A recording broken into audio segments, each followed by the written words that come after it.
আমার চ্যানেলে তোমাদের জানাই স্বাগতম। তো আজ একটা সুন্দর রেসিপি নিয়ে তোমাদের কাছে চলে এসেছি। রেসিপিটা হলো দুটোই চুলকানি, দুটোতেই সুগার বাড়ায়। কী বলো তো? ঠিক ধরতে পেরে গেছো। আজ করব ঘোষা চিংড়ির একটা সুন্দর রেসিপি। তো সবার প্রথমে কচুগুলোকে আমি ছাড়িয়ে ধুয়ে নিয়েছিলাম, আর আলুগুলোকে ছাড়িয়েও ধুয়ে নিয়েছি। এবার কচু আর আলু একসাথে কুকারে সিদ্ধ করে নেবো, কারণ কড়াতে সিদ্ধ হতে সময়ও লাগবে প্রচুর। তাই প্রেসারে একটা সিটি দিয়ে নামিয়ে নেব।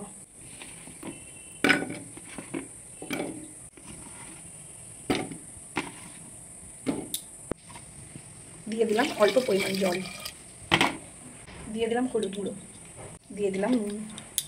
এবার এক এক করে বাঁধাকপি পিঠাগুলো ভেজে নিচ্ছি। তেল দিয়ে দেব, শুকনো লঙ্কা দিয়ে তেজপাতা দিয়ে দিলাম, ভালো করে ভেজে নিলাম। অর্ধেক করে পেঁয়াজ বাটা দিয়ে দিলাম।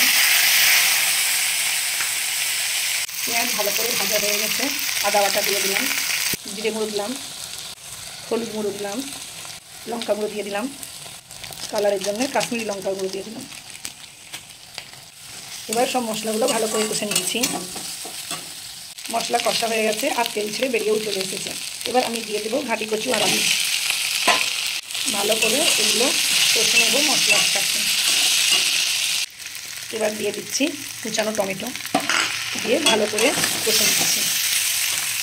আমার এখানে কষা হয়ে গেছে, এবার দিয়ে দিচ্ছি জল,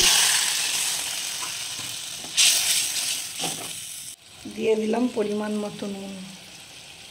তো এখানে আমার ঘাটি কচু আর আলুটা সিদ্ধ হয়ে গেছে, ফুটেও গেছে। এবার আমি মাছগুলো দিয়ে দিলাম, দিয়ে অল্প একটু নাড়াচাড়া করে নামিয়ে নেব।